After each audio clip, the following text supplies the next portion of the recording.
কথায় আছে যে ঘরের শত্রু বিভীষণ। আমি ফেনীতে আইসা এইটার প্রমাণ আরেকবার পাইলাম। কেমনে আমি একটু বুঝাই। আমরা এই ফেনীতে বন্যাতদের পাশে দাঁড়ানোর জন্য, ত্রাণ দেওয়ার জন্য বাংলাদেশের বিভিন্ন জায়গার থেকে নিজের অর্থায়নে বা ফান্ড কালেক্ট কইরা, কষ্ট কইরা, নিজেদের সব কাজ কাম বাদ রেখা, ইনকাম বন্ধ রেখা ফেনীতে এসে মানুষের পাশে দাঁড়াইতেছি। এই টাইমে ফেনীর মানুষ কি করতেছে জানেন?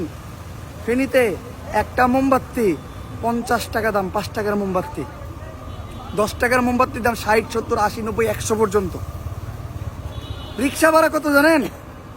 40 টাকার রিক্সা ভাড়া 120 টাকা, 130 টাকা, 150 টাকা। 20 টাকার রিক্সা ভাড়া 100 টাকা। কালকে আমি এটার ভুক্তভোগী। তারপর সিএনজি ভাড়া 40 টাকার সিএনজি ভাড়া যে জায়গায়, ওই জায়গায় 200 টাকা লাগতেছে। প্রত্যেকটা জিনিসের দাম বেশি, চাউলের দাম বেশি, মানে আপনি কি কিনবেন, গ্যাস লাইট, ম্যাচ, সব কিছুর দাম বেশি। সবচেয়ে মজার বিষয় কি জানেন? ডারবির প্যাকেট 60 টাকা করে বিড়ি, যে বিড়ি আমি খাই না, আমি আমার সাইটে মানে বিক্রি হইতেছে, হ্যাঁ, ওই বিড়ি ডারবির প্যাকেট আমি শুনছি 60 টাকা করে, মানে নগদ বিক্রি হয়। ওই ডারবির প্যাকেট 80 টাকা করে বিক্রি হইতেছে। কপাল ভালো বিড়ি খাই না। 80 টাকা, 90 টাকা, 100 টাকা, 120 টাকা, মানে তার কাছ থেকে বাড়তেছে যেমনি নিতেছে। এখন আপনি কইবেন যে ভাই একটা রিক্সাওয়ালা একটু বেশি নিতেছে কি, যে পানির ভিতরে তারা টিপ মারতেছে। ভাই আমি আজকে দেখছি কি জানেন, একজন ভিক্ষুক ভিক্ষা করে যে টাকাটা পাইছে, ওই টাকাটা ফান্ড যে কালেক্ট করতেছে, যারা ত্রাণ দিতেছে তা করে দিয়ে দিতেছে যে ভাই আপনারা নেন, আমাকে ফ্যামিলি হাতে করে বাঁচতাম। আর একটা ফেনীর একটা রিক্সাওয়ালা কেন তাইলে উনি বেশি নিব? বেশি নিলে 10 টাকা নিব, 20 টাকা নিব। পানি তাই কেন বেশি নিব? কেন পানি ভেঙে দেশ দেশ দূরান্ত থেকে আসে নাই মানুষ? আসছে তো। যে আবার আরেকটা সবচেয়ে দুঃখজনক বিষয়, যে পরিস্থিতি, বন্যা পরিস্থিতি, মানুষ উদ্ধার করতে পারতেছে না, মানুষ আর্তনাদ। আপনারা যদি কেউ ত্রাণ নিয়ে ভিতরে ঢুকেন, মানুষের আর্তনাদ দেখলে আপনারা নিজের চোখের পানি ধরে রাখতে পারবেন না। এক সাইডে এই অবস্থা, আর এক সাইডে মানুষ জাল ফালায় মাছ ধরতেছে, সিলভার কাপ মাছ।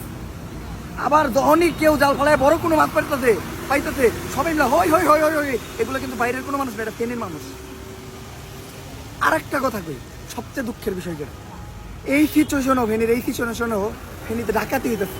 কালকে ডাকাত ঢুকছে, কালকে এই জায়গায় মাইকিং করে ডাকাত দৌড়াইছে রাত্রে মানুষ। এই সিচুয়েশনে কিভাবে ডাকাতি হয়? আর এই যে তারা 5 টাকার মন 50 টাকা রাখতেছে না, আপনারা 50 টাকা কামাইতেছেন না ভাই। ইন ফিউচারে আপনি 50 লাখ টাকা দিয়ে আপনারা ট্রিটমেন্ট করতে পারবেন না, এমন রোগ হইব। আমরা ঢাকার থেকে তারা আসছি, টানা 2 দিন ঘুমাই নাই, কালকে একটু ঘুমাইছি।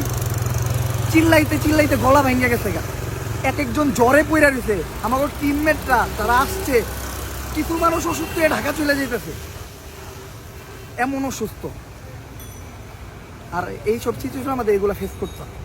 এই জায়গায় স্ক্যাম, এই জায়গায় ব্যবসা করতে হবে, এখনো ব্যবসা করতে হবে আপনাকে।